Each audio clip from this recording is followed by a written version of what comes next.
இப்போ இந்தியாவில் ஒரு பெரிய விஷயமா பேசப்படுறது ஒன்று தான். பாகிஸ்தானுக்கும் இந்தியாவுக்கும் போர் மூலமா வருமா, வருமா வராதா, வரும் ஆனால் வராது அப்படிங்கிற மாதிரி தான் இப்போ என்ன நடக்குதுன்னு புரியாமல் இருக்குது.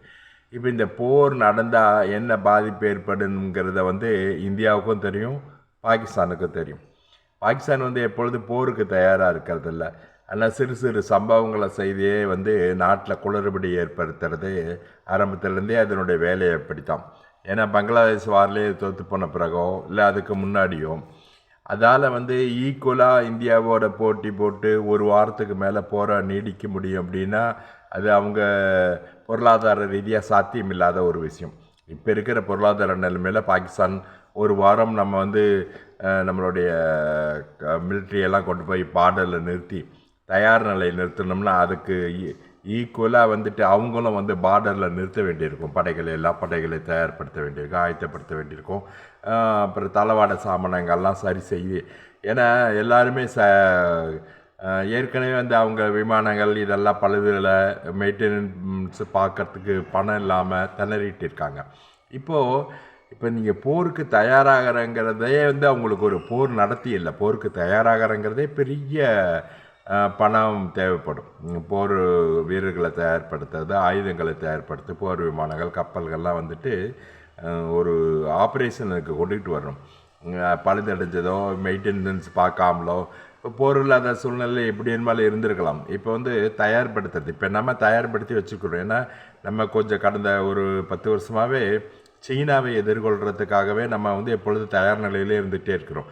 ஏன்னா சீனா கூட போர் வருமாங்கிற அளவுக்கு, சீனாவை எதிர்க்கிற அளவுக்கு நம்ம தயார் நிலையில் இருக்கிறோம். அப்படி இருக்கிறபோது நமக்கு ஏற்கனவே இருந்த செலவு தான் இப்போ இருக்கும். பாகிஸ்தான் சீனா கண்டிப்பாக போர் செய்ய போகிறதில்ல, ஈரான் செய்ய போகிறதில்ல, துருக்கி செய்ய போகிறதில்ல, இந்தியா கூட தான் போர் செய்யணும். இந்தியாவுக்கிட்ட அவங்க நேரடி போருக்கு யுத்தத்துக்கு எப்பொழுது வரப்போகிறது கிடையாது. ஏன்னா அவங்க அதுக்காக தீவிரவாதிகங்கிற பேரில் தீவிரவாதிகளை உள்ளே அனுப்பிச்சு சிறு சிறு சம்பவங்களை அடிக்கடி செஞ்சுக்கிட்டு காஷ்மீரில் பிரச்சனை இருக்குது அப்படின்ற மாதிரி, இங்கே உள்நாட்டில் இஸ்லாமியர்கள் அப்படிங்கிற ஒரு போர்வையை வச்சுக்கிட்டு, இல்லை இஸ்லாமியர் இன்ஸ்டிடியூஷன்ஸ் நிறுவனங்கள், என்ஜிஓக்கள், இந்த மாதிரி ஜமாத்துகள், இந்த அமைப்புகள், இதுகளை அரசியல்கள் அமைப்புகள், இஸ்லாமிய அரசியல் அமைப்புகள் இதெல்லாம் பயன்படுத்தி அவங்க இந்தியாவில் குழப்ப விளைவிச்சா போதுன்னு நினைக்கிறாங்க. நேரடி போரை விட இந்த மறைமுக யுத்தங்கள் பெரிய பாதிப்பை இந்தியாவுக்கு ஏற்படுத்தும். அதனால் நம்ம இந்தியாவை எப்பொழுதோ ஒரு கட்டுக்குள்ளே வச்சுருக்க முடியும் அப்படின்னு நினைக்கிறாங்க. ஆனால் நேரடி யுத்தம் அவங்களுக்கு செய்யக்கூடிய அளவுக்கு செய்யலாம். முதல் பாய்ச்சலில் பாகிஸ்தானியர்கள் வேகமாக பாயத்தான் செய்வாங்க இந்தியாவுக்குள்ளே. ஆனால் அடுத்தடுத்த நாள் போர் நீடிச்சதுன்னா ஒரு வாரம் தாங்குவாங்களா, 15 நாள் தாங்குவாங்களா அப்படிங்கிறதெல்லாம் இல்லை. நம்ம சொல்லுவோம் 24 மணி நேரத்தில் கட்டுப்பாட்டுக்குள் கொண்டுட்டு வந்துடலாம். கட்டுப்பாட்டுக்களை கொண்டுட்டு வந்தாலும் முழுமையாக கட்டுப்படுத்தி அந்த நாட்டை நம்ம ஆள முடியாது. ஆள்றது எந்த நாடுமே, அமெரிக்கா கூட ஒரு நாட்டை பிடிச்சதுன்னா அந்த நாட்டை ஆள்றதெல்லாம் சாத்தியப்பட்ட விஷயம். நம்ம ஆப்கானிஸ்தானில் பார்த்துருக்கோம், வியட்நாமில் பார்த்துருப்போம், இல்லை ஒரு சின்ன நாடு தீவு அந்த நாட்டை கூட நம்ம பார்த்துருப்போம் கம்யூனிஸ்ட் நாடில். ஏன்னா எந்த நாடு இன்னொரு நாட்டை இந்த காலத்தில் ஆளுறதுங்கிறது முடியாது. முன்னதனோரு அந்த காலத்தில் ஆட்சி செஞ்சாங்க அப்படின்னா வரி வாங்கினாங்க, வசூல் பண்ணாங்க, மக்கள் ராஜாங்கிற ஒரு அந்தஸ்துக்கு கட்டுப்பட்டாங்க. தோற்று போயிட்டா பணிஞ்சு நிற்கணும் அப்படின்றதுக்கெல்லாம் இருந்தாங்க. இப்போ எல்லாம் தீவிரவாத குழுக்களுக்கு வேறு யாராவது தீவிரவாத குழுக்களை உருவாக்கி அதுக்கு பணமும் ஆயுதமும் கொடுக்கறதுக்கு ஆள் இருக்குது. ஏன்னா தீவிரவாத குழுக்களுக்கு பணமும் ஆயுதமும் சப்ளை செய்யும்போது அந்த நாடு நிறைய ஆயுதங்களை வாங்க வேண்டியிருக்கு. ஒரு தீவிரவாதி காஷ்மீரில் ஒரு துப்பாக்கியோட போனால் அவனை வராமல் பார்த்துக்கிறதுக்கு நம்ம இந்திய அரசாங்கம் 1 லட்சத்திலிருந்து 3 லட்சம் பேரை நிறுத்தி துப்பாக்கியோடு நிறுத்த வேண்டியிருக்கும். அப்போ ஒரு தீவிரவாதிக்கு உரிய செலவை அவங்க பண்ணிட்டு பேசாமல் இருந்துக்குவாங்க. ஆனால் நம்ம 3 லட்சம் பேர் அதை வரவிடாமல் பாதுகாக்க முடியும். இப்போயே என்ன சொல்கிறாங்க, இது ஊடுருவல் நம்மளுடைய புலனாய்வுத்துறையினுடைய சரியான வியூகம் இல்லாததுனால ஏற்பட்டுச்சு அப்படின்ட்டு சொல்கிறாங்க. அல்லது என்ன சொல்கிறாங்க, பாதுகாப்பு குறைபாடுங்கிறது. இதெல்லாம் சும்மா ஹம்பக்கு. எல்லா உலகத்தில் இருக்க ரஷ்யாவினுடைய தளபதியே இப்போ சமீபத்தில் 2வது தளபதியை கொண்டு இருக்காங்க. அப்போ ரஷ்யாவோட நம்ம உளவுத்துறையில் பெரிய இதெல்லாம் இல்லை. இஸ்ரேலே அவங்க நாட்டுக்குள்ளே தாக்குதல் நடத்தும் போது இஸ்ரேல் உளவுத்துறை உலகத்திலே பெரிய உளவுத்துறைன்னு சொல்கிற இஸ்ரேல் உளவுத்துறையே பாதிப்பு தான். அமெரிக்காவில் போய் தாக்குதல் நடத்தும்போது, தீவிரவாத தாக்குதல் நடத்தும்போது ஆயிரக்கணக்கான பேர் செத்தாங்க. அப்போ வந்து அமெரிக்க உளவுத்துறை பாதிப்பு இதெல்லாம் வந்து உலகத்தில் வந்து ஒரு தீவிரவாதிங்கிற ஒருத்தர் 2 பேர் அவன் வந்து எப்படியாவது பிளான் பண்ணி உள்ளே போயிடுவான். அது நடக்க தான் செய்யும். ஆனால் இது வந்து ஒரு அரசாங்கம் வந்து சப்போர்ட்டோடு நடக்குது. இங்கே பாகிஸ்தான் அரசாங்கத்தினுடைய சப்போர்ட்டோடு நடக்குது. ஆப்கானிஸ்தானை நாசம் பண்ணது பாகிஸ்தான் தான். ஏன்னா அது ஒரு இஸ்லாமிய நாடு தான். இருந்த போதிலும் கூட யாரோட நம்ம அமெரிக்காவோட கூட்டு சேர்ந்துக்கிட்டு ஆப்கானிஸ்தானை நாசம் பண்ணாங்க. ஏதோ தாலிபான் வந்து அவங்களுடைய சாதுரியமான சில திட்டத்தினாலேயும் இல்லை தாலிபானுக்கு முன்னாடி ஆட்சி இந்த அதிபருடைய சாதுரியமான சில நாட்டின் நலன் கொண்டு சில முடிவெடுத்தார். அதெல்லாம் வந்து அவங்களுக்கு சாதகமாக போச்சு. இப்போ அவங்க வந்து முன்ன இருந்த நிலையிலேருந்து மாறுபட்டு இப்போ நல்லா இருக்காங்க. இப்போது ஒரு ஆப்கானிஸ்தான்கிற ஒரு நாடு, அது ஒரு இஸ்லாமிக் நாடு. அப்படி இருக்கிற நாட்டையே பாகிஸ்தான் ஒரு இஸ்லாமிக் நாடுன்னு சொல்கிறாங்க. இந்த நாடு வந்து அந்த நாடு அழியறதுக்கு பெரும் பங்காற்றுச்சு. எல்லோரும் தெரிஞ்ச விஷயந்தான். இதில் வந்து சாட்சி இருக்குதா, சந்தர்ப்பம் இருக்குதா அப்படின்னு தமிழ்நாட்டில் நிறைய பேர் கேட்பாங்க. அந்த மாதிரியெல்லாம் வந்து கேட்க வேண்டிய அவசியம் இல்லை. சரி, இப்போது பங்களாதேஷம் வந்து யார்கிட்டருந்து பிரிஞ்சிச்சு? அது ஒரு இஸ்லாமிய நாடு தான். அந்த இஸ்லாமிய நாடுகிட்ட இருந்து இந்த இஸ்லாமிய நாடு பிரிஞ்சிச்சு. சரி, அப்போ என்னது, பாகிஸ்தான் வந்து இன்னொரு பகுதிக்கு கூட தன்னுடைய சரியான அணுமுக முறையை மேற்கொள்ளலை. இப்பயும் பலுச்சிஸ்தானில் ப்ராப்ளம் அப்படின்னா ஏன் ப்ராப்ளம்? ஒரு பிராந்தியத்தில் இருக்கிற ஒரு அரசாங்கம் வந்து இன்னொரு பிராந்தியத்தை வந்து சரியாக நடத்தலை. அதனால தான் வந்து சுதந்திரம் வாங்கின காலத்திலேருந்து இன்னை வரைக்கும் பலுச்சிஸ்தான் ப்ராப்ளம் வந்து ஓடிட்டு இருக்குது. சரி, இப்போ நமக்கு போர் நடக்குமா நடக்காதா? அதுதானே முக்கியம். போர் நடக்குமா நடக்காதா? போர் நடக்க போகிறது கிடையாது. ஏன்னா எதிரி ஒருத்தர் வந்து எதிர்த்து நின்னா தான் நம்ம போர்னு அதை சொல்லணும். இப்போ நம்ம வேணுமா உள்ளே போந்தாலும் அதை போர்னு கூட சொல்ல முடியாது. ஏன்னா அதுக்கு ஒரு ரெசிஸ்டன்ஸ் இருந்தால் தான், ஒரு எதிர்ப்பு இருந்தால் தான், தாக்குதல் இருந்தால் தான் வந்து அதை போர்னே சொல்ல முடியும். இப்போ நம்ம சைனா இந்தியா வார நம்ம சொல்கிறோம், ஆனால் அதுக்கு பேர் அக்ரஷன் தான் சொல்கிறோம், சைனீஸ் அக்ரஷன். சைனாக்காரவனை வந்து நம்ம ஒன்றும் பெருசாக எதிர்க்க முடியல, எதுக்கல. அதேமாரி தான் இப்பயும் வந்து நம்ம வந்து பாகிஸ்தானோட போர் நடந்துச்சுனாலும் நம்ம உள்ளே போகலாம், அவங்களால பெரிய அளவில் எதிர்க்கக்கூடிய வாய்ப்புகள் இல்லை. சரி, உள்ளே போனால் என்ன லாபம், உள்ளே போவாட்டி என்ன லாபம்? இவங்க சொல்கிறாங்க பாகிஸ்தானோட போர் செய்யக்கூடாது. ஏன் போர் செய்யக்கூடாது? அவர்கள் அப்பாவி மக்கள், அதனால் போர் செய்யக்கூடாது. எல்லா மக்களும் அப்பாவிகள் தான். நாட்டில் வந்து தலைவர்கள் பண்ணுற சேட்டைகள் தான் வந்து எல்லா விஷயத்துக்கு காரணம். இப்போ நம்ம வந்து இப்போ சரி போர் செய்யலை விட்டுட்டு என்ன பண்ணுவாங்க?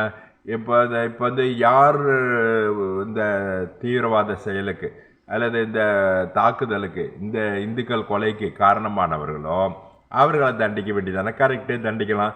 ஒருத்தர் 2 பேர் வந்து காசு வாங்கிட்டு கூலிக்கு வந்து இங்கே வந்து சுட்டுட்டு போயிட்டான். அவன் 2 பேரை தண்டிச்சா அப்புறம் இனிமேல் நடக்காமல் போயிருமா? திரும்பவும் அங்கே அடுத்த ஆள் ரெடி பண்ணி வச்சுருக்கிறான் ஆயிரக்கணக்கான ஆட்களை. யாராவது 2 பேரை எப்பொழுதும் அனுப்பிச்சிக்கிட்டே இருப்பாங்க. அப்போ முதலாளியை வந்து தண்டிக்காத வரைக்கும் தொழிலாளியை அவன் உற்பத்தி பண்ணி ஒரு நாட்டுக்கு அனுப்பிச்சு வந்து நமக்கு வந்து இடையூறு கொடுத்துக்கிட்டு தான் இருக்க போகிறோம். அதனால் நம்ம வந்துட்டு என்ன பண்ணணும்? என்னமோ அது எய்தவன் அங்கே இருக்க அம்பை நோவது என்பான். இந்த அம்பையெல்லாம் நம்ம வந்து ஒடிச்சு போட்ட உடனே வந்து தீவிரவாதம் அடங்கிடாது, இல்லை நம்ம நாடு வந்து அமைதியாகிடாது. முதல்ல நம்ம வந்து அம்பை எய்தவனை தான் வந்து தாக்கணும். சரி, எய்தவன் யார்? இங்கே அங்கேயும் வந்து அரசியல் தலைவர்களா, ஆர்மி இந்த மாதிரி படைத்தளபதிகளா அப்படின்னு பார்க்கணும், அல்லது தீவிரவாதிகளா அப்படின்னு.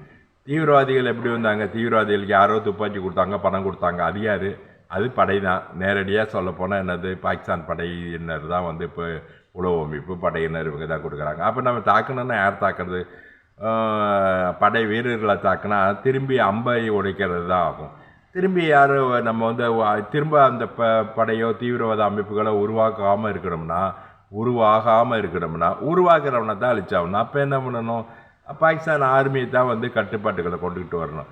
அவங்களுக்கு கூடுதலாக ஆயுதங்கள் இருக்கிறது வந்து எத்தனை அணுகுண்டு வச்சுருந்தாலும், உலகத்திலே அதிகமாக அணுகுண்டு வச்சுருக்கிற அமெரிக்காவோடவும் அதிகமான அணுகுண்டையும் ஏவுகணையும் வச்சுருக்கிற ரஷ்யாவோ இது வரைக்கும் எந்த நாட்டு மேலேயும் வந்து அணுகுண்டை வீசினதாக சரித்திரம் இல்லை.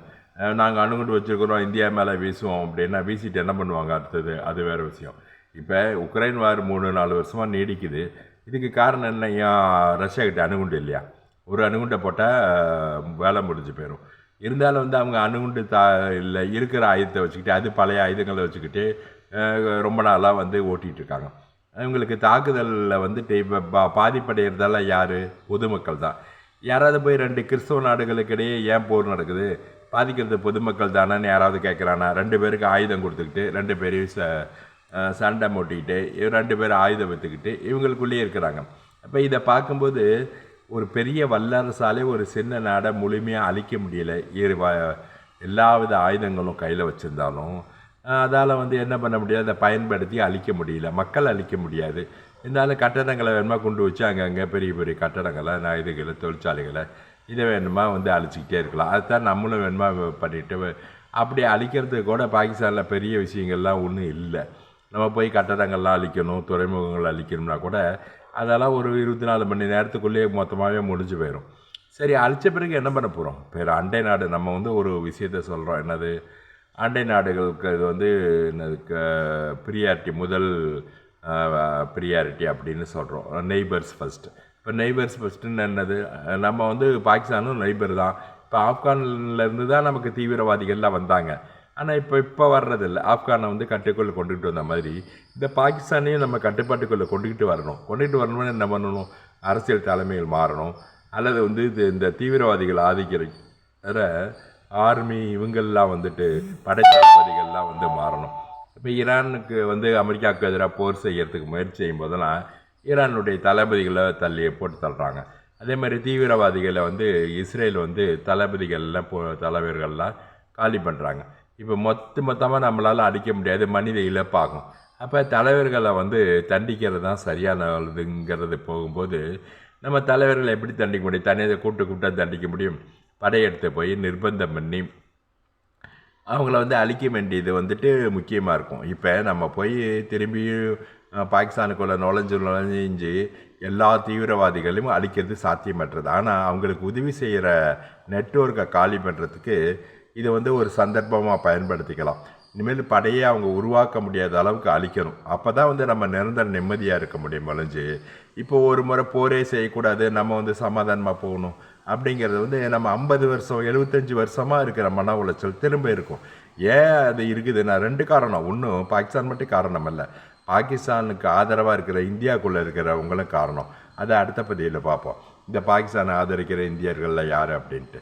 இப்போது அரசாங்கம் செய்ய வேண்டிய அடுத்த விஷயம் என்னது?